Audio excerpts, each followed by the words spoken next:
All right, guys, like I've been talking about all show, been waiting on Superman himself to get in studio. If you know anything about dirt racing, this man needs no introduction. But those of you NASCAR fans who don't know much about dirt racing, we have arguably the best guy on dirt in the last 5 years joining us right here in studio, making his Cup Series debut for the number 13 College Chevrolet, Mr. Johnathon Davenport. Yeah, thanks for having me on. It's a couple twists and turns to get here, but I finally made it. I sent him a bad Google Maps pin. Apparently, it had him in Timbuktu, but we got her straightened out. Yeah, definitely. I knew I was going down the wrong path, and luckily I didn't go to the end and turned around and tried something different. We talk a lot about here, obviously, about Kyle Larson winning because he wins about every damn week. But usually when we talk about Kyle Larson running second or third in a late model race, it's usually behind you. And I was doing some quick math before he jumped in studio.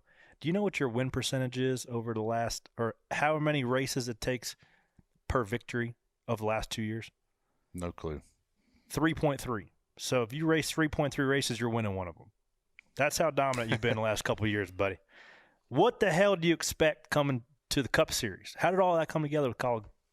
Well, just through my sponsor, Nutrient Ag Solutions. They've been a long supporter of mine, and I got a great guy there with Steve Martin, and this was kind of his whole idea. And he just dreamed it up one day, really. And then I actually tried to talk him out of it at first. Why? Well, we kind of got cross-threaded, and I thought he was talking about last year. And it was like coming up in just a couple weeks. I'm like, yeah. I have no time to get ready. Like, I'm not ready for this. So what are you going to do to get ready? Or what have you done? Because we're racing this week. Yeah. Well, since I seen you last time, I've probably lost 20, 25 pounds. So luckily, I'm down to fighting weight. And the way y'all guys rough each other up. I mean, did you watch Coda? Dude, you're gonna fit right. Hey, you're gonna fit right in though. I'm telling you, if you did all that where I'm at, and somebody come out with a black eye and a fat lip. Well, yeah, because you guys are grown men working on your own cars. We're a bunch of kids smash into each other. Well, I wouldn't say that. Model's much more delicate than what a cup car is too. That's right? true. You can't smash fenders with somebody. No. And also, the damn walls and most of the places you race against are about 8 inches high with all dirt packed up on them. Yeah, and sometimes we just jump over them. That's what I'm saying. Yeah, it's a little more dangerous. It is. Yeah, I found it interesting 2 years ago, I guess it was, when we went to Volusia with Logano. We built that dirt modified, and he had mentioned kind of in passing, like, oh, it's Johnathon Davenport. I used to race with him quite a bit. And I was like, what? I didn't know that you ran, like, legend cars at Atlanta and had, an ASA background, definitely did some asphalt racing. So, like, what is your background, and did you ever have NASCAR aspirations before, landing running dirt late models full time? Sure. I was just a kid from North Georgia, that grew up watching Dale Earnhardt, and Bill Elliott was in my hometown. He lived there for a while. I'd see him. So, yeah, I mean, that's the direction I wanted to go. But run a lot of asphalt, run against some guys that are in Cup and is already gone. But I thought my time had passed by, really. My dad took me as far as he could, money-wise. And when we got to asphalt late model stuff, really didn't have a lot of help. And it was just me and him. And then I did get a little bit of help from another sponsor, but I just never did really get it or get enough help to go to the next level in that. So he basically ran out of money, and then we started running on dirt. And it's been that way ever since. Now, y'all don't misunderstand that this guy, if he didn't just make it as a Cup driver, he ain't making no money. This guy won over $2 million in purse money last year. Won the million at Eldora. 5-time winner of World 100s. So you can make a pretty dang good living doing what you're doing. Yeah, I feel like I can. I mean, it's been really nice. Obviously you got to run good to do it, but I've got a great team with Lance Landers Motorsports, and my guys are, bar none the best, I feel like, and they put me in great equipment. And we've been fortunate enough to get the job done on numerous occasions. What's it like the upload process? You get the call, okay, we're doing it. You're in town, back and forth, North Georgia, getting your baseline concussion test, doing a physical. Like, what's just like the last week or so been to prepare? Wide open. Like I just, I've been gone trying to race a little bit. We built a new car at Longhorn, and just trying to run back and forth, like you said, doing tests that I'm not normally having to do, and going through a lot of procedures, trying to fit in one of these things. I'm a pretty big dude. You're about the same size as I am. It's not really easy to get in and out of them. So it was different. And then I got the call for the truck deal. They thought that would be a good practice for me. So Nutrient Ag stepped up and we put all that stuff together. So then I had to go do all that also. So it was a lot of running back and forth from South Carolina to North Carolina the past couple of weeks. Man, and the truck shop, driving the Spire 7 truck, which is pretty cool. That shop's in Troutman, and Winston-Salem's about an hour and 20 minutes away. And you live, what, 2.5 hours from here, too? Yep.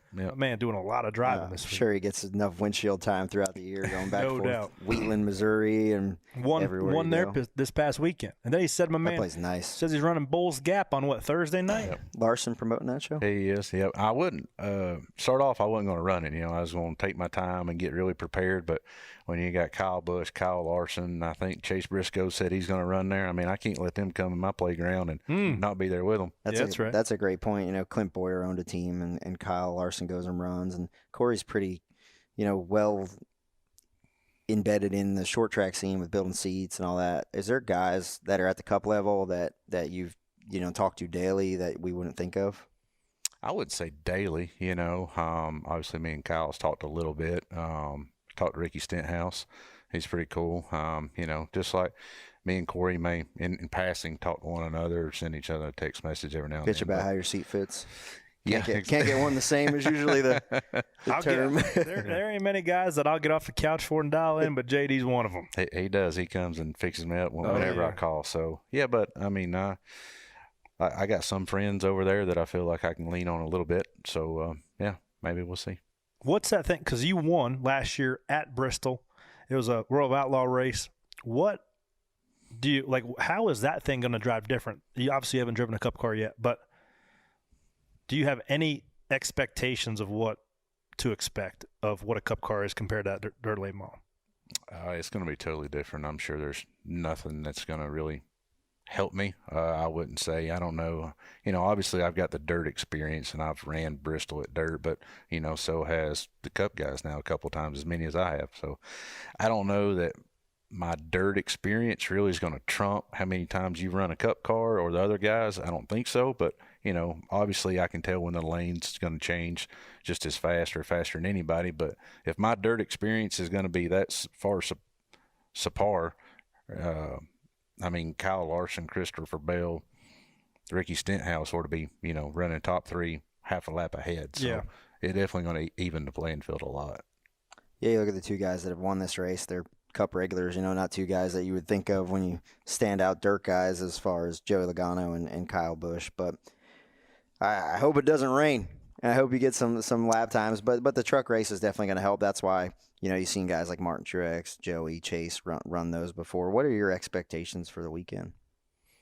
I really don't have any expectations, really. It's just so unknown. Like I said, the only expectation I know is I know what the racetrack's going to do. Other than that, I don't know how the car's going to drive versus the truck. I look at it as almost taking an asphalt driver and taking them to Eldora, let them run the same night, but let them get in a sprint car and let them get in a late model. Yeah. It's two totally different things, but you're on the same racetrack. It's a good analogy. Yeah.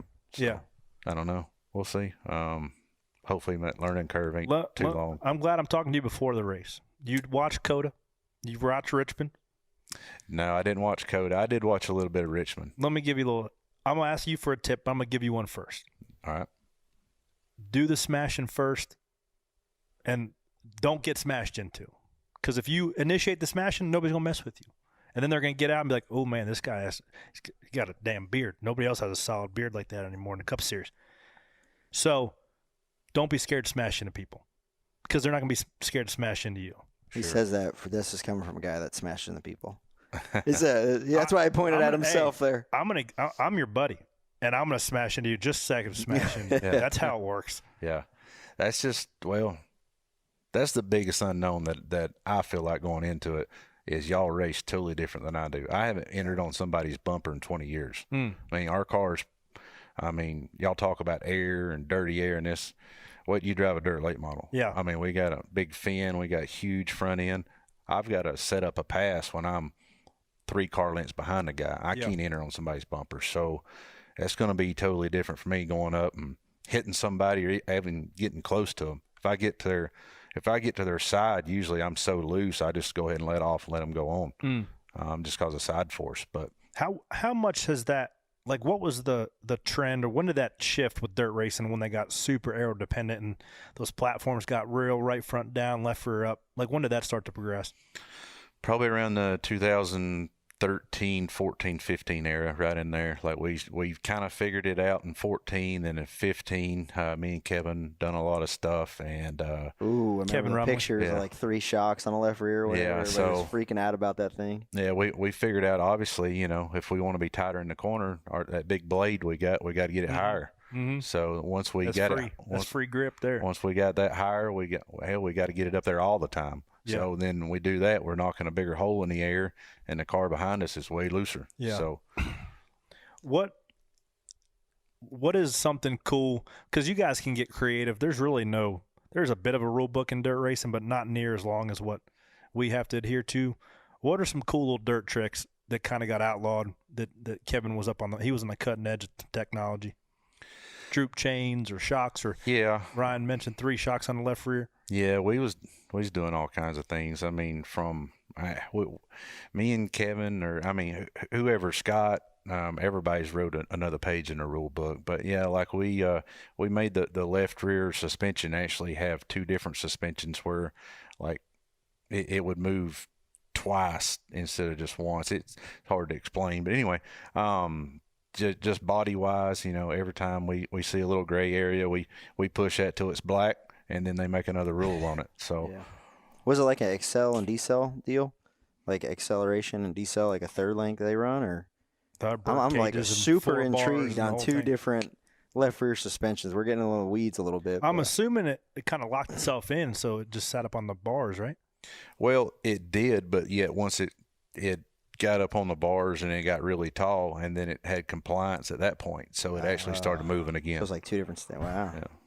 That's some It's like a trick stuff. 2-step. Yeah, like a 2-step. Well, I can assure you, this Cup car, I wonder what the power to weight ratio. What's a dirt car weigh 2350, with 800 horsepower, 900 horsepower? 950. Yeah. Way more grip though. Way more grip, but way lighter.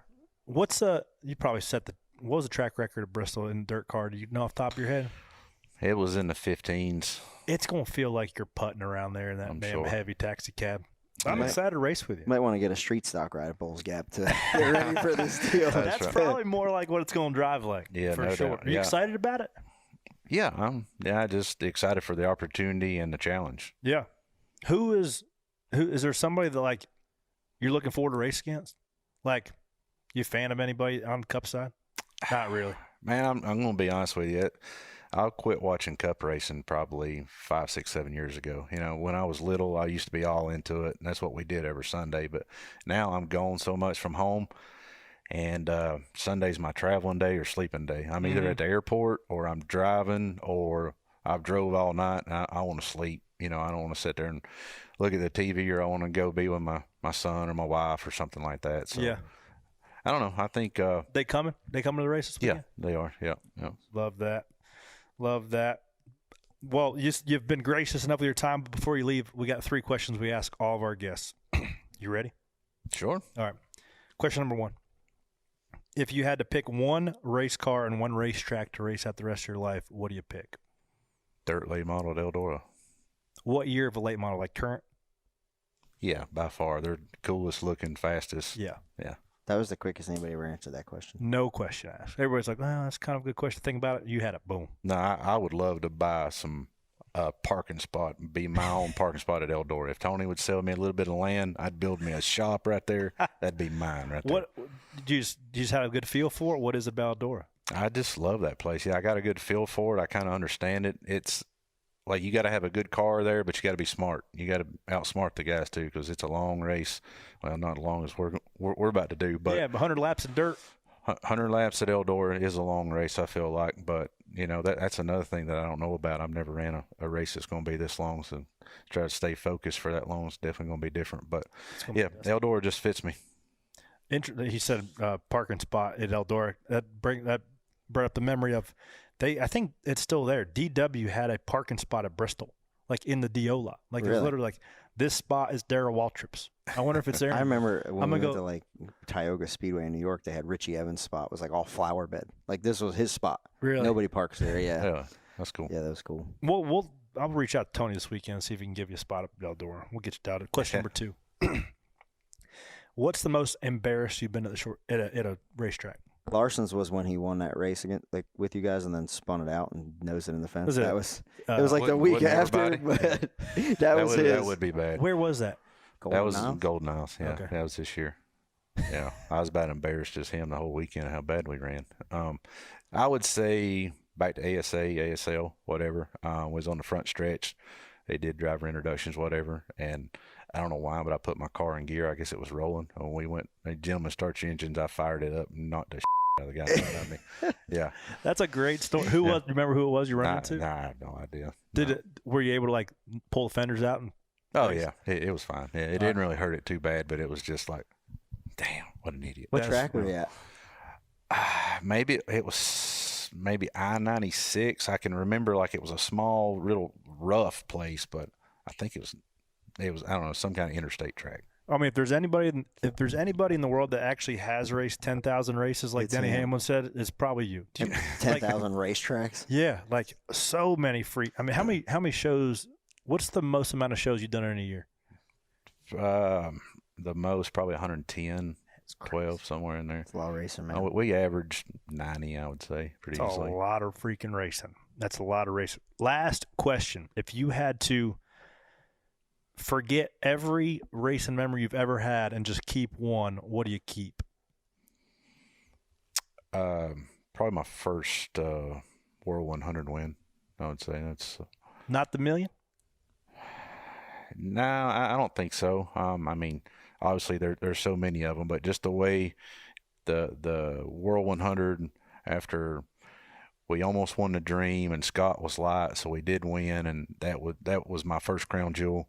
And then we came back, and it was a bad weekend. We got in a wreck in the heat race, and I had to start way back in the field and come back and just really dominated that race, won by over 10 seconds, and just kind of put explanation on getting a free one, a couple months before. Got a lot of dubs since then too. Got a few of them, yeah. You're gonna be hunting for one this weekend, 2 of them this weekend in the Truck Series. Well, and L3, he's running Bulls Gap, too. he is running Bulls Gap too. I mean, like you said, them Cup drivers come on his turf too, so they're going in for a long night. Another fun point, the most embarrassed, William Byron answered that question, most embarrassed he ever was at that race last year. Yeah. He said Whose that- car did you drive last year? Were you there last year? Yeah, it was. Yeah. He said somebody come up and smacked him around a little bit. Yeah, he said he drove in his helmet, didn't even know, like he chopped somebody or something. He's like, I had no idea what I was doing, and I was just getting hit. Is there like a B main for it, or is it just like Sure. 24 guys? Okay, it's open. Yeah. It's Yeah. about- There'll be, that's probably 40 to 50 cars there, I'd say. How far is that from Bristol? Probably 30, 45 minutes. Might have to ride on up. Yeah. It's Might have not, to ride on up on I Thursday. don't think it's too far. No. Maybe if I can convince the wife to ride over there. Hey, I'm going to be in Dollywood. I might cruise over there myself. Yeah. Don't Well- bring your bus. It'll get dirty. Yeah, I'll drive the old tow vehicle over there. Yep. There you go. Jonathan Davenport, best of luck to you in your Cup debut, buddy. It's going to be fun to bang some fenders with you. Well, I appreciate you having me on. And like I said, I hate it, but I've never really watched this or listened to it. But I figure since you had me on, I had to bring you something, right? You bring me a penny? I brought you a penny. My man. I mean, does that what everybody guess does? No. No. Generally, I just try to validate their parking ticket. That son of a is shiny, too. Ooh. Dang, 2022. Look at that. Just keep stacking them up, brother. One at a time. Come in bearing gifts. Appreciate you. Yeah, man. Thank you. Have good luck this weekend. Thank you, sir.